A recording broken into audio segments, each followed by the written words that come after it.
Asthma के बारे में बताऊंगा, डिस्कशन करूंगा। अस्थमा एक सांस की बीमारी है जिसको हम लोग रेस्पिरेटरी सिस्टम का एक क्रोनिक डिजीज समझते हैं और जानते हैं। तो अस्थमा क्या है? अस्थमा जो है, अस्थमा बीमारी में सांस यानी कि एयरवे जो होता है उसमें सूजन होना, और साथ साथ जो सूजन होने के अलावे नैरोइंग यानी स्पेस जो होता है, जो एयरवे स्पेस है वो नैरो हो जाना। नैरो होने और स्वेलिंग के कारण जो सूजन है, सेल में सूजन होता है तो उससे पुरलेंट जो है कफ का यानी कि म्यूकस का डिस्चार्ज होता है, जिससे कफ बनता है। और निरंतर जो है आप देखते होंगे कि जो ये अपने अस्थमा के जो पेशेंट होते हैं उनमें पुरलेंट जो है कफ डिस्चार्ज होता है। साथ साथ जो है हम लोग ये भी देखते हैं कि उसमें रेस्टलेसनेस, बेचैनी, ये सारी चीजें बनी रहती है। इसके कॉज क्या है, आखिर कारण क्या है, क्यों होता है अस्थमा? तो अस्थमा जानते हैं कि आसपास में बहुत ज्यादा अगर पॉल्यूशन है उसके वजह से अस्थमा होने का चांस बनता है। इंडस्ट्रियल एरियाज में अगर बहुत ज्यादा ये करते हैं, पॉल्यूशंस बने हैं, तो वहाँ अस्थमा के रोगी बहुत मिलते हैं।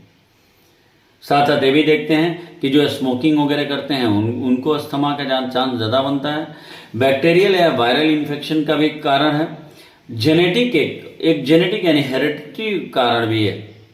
साथ साथ पेट्स वगैरह जैसे बिल्ली, जानवर जो पालतू जानवर होते हैं उनके वो भी एक कारण होते हैं अस्थमा होने के। हाउस होल्डिंग जो केमिकल्स वगैरह होते हैं उससे भी, जैसे फॉर्मलिन वगैरह या फिर ये अपना जो हम लोग आजकल क्लीनर वगैरह रखते हैं बाथरूम के लिए, वो सब भी एक जो है अस्थमा का कारण बन सकता है। या बहुत ज़्यादा हाई परफ्यूम वगैरह लेते हैं उसके कारण। साथ साथ डस्ट, ये तो आप जान ही रहे हैं, पोल्यूशन जहाँ होगा वह डस्ट होगा, और ये भी एक कारण है आपके अस्थमा होने के। इसमें आखिर अस्थमा होने में क्या क्या दिखता है, लक्षण क्या क्या दिखता है? तो हम लोग जो सिम्टम और लक्षण जो देखते हैं वो देखते हैं कि इसमें सांस का फूलना, बेचैनी होना, और कहीं सीढ़ी वगैरह पे चढ़ना या लॉन्ग वॉकिंग करने में सांस का फूल जाना। साथ साथ चेस्ट का प्रेशर, कंजेशन लगता है, चेस्ट लगता है बधा हुआ, और जो है फ्लेयर एंग्जाइटी होता है जिसको हम बेचैनी बता रहे हैं। और फास्ट हार्ट रेट, देखते हैं कि धड़कनें जो होती हैं वो काफ़ी बड़ी रहती हैं अस्थमा के मरीजों में, और रेस्पिरेटरी डिस्ट्रेस भी होता है, इसके कारण जो है ना रेस्पिरेटरी रेट भी बढ़ा रहता है। अब हम इसके उपचार लोग देखते हैं। अस्थमा का जो मैनेजमेंट होता है, सबसे पहले हम लोग जो है डस्टलेस एरिया करें, अपने आसपास में डस्ट को कम करें, पॉल्यूशन को कम करें, या पॉल्यूशन लेस एरिया पे हम लोग रहें। और हम लोग ये भी देखते हैं कि ठंडे चीज़ों को का सेवन कम करें, आइसक्रीम वगैरह कम नहीं लें, और ठंडी से बचना भी चाहिए।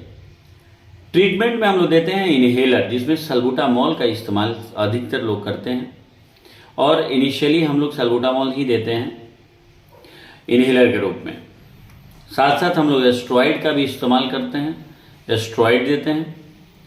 लॉन्ग इनहेलर में हम लोग जो है फॉर्मेटेलॉल, साल्मेटेरॉल या टायोट्रोपियम जो है का इस्तेमाल करते हैं।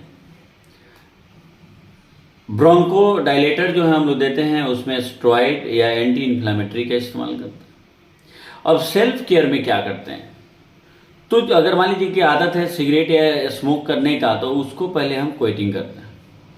साथ साथ हम ऑक्सीजन का सपोर्ट लेते हैं, क्योंकि ऑक्सीजन थेरेपी लेना पड़ता है अस्थमा के मरीजों में।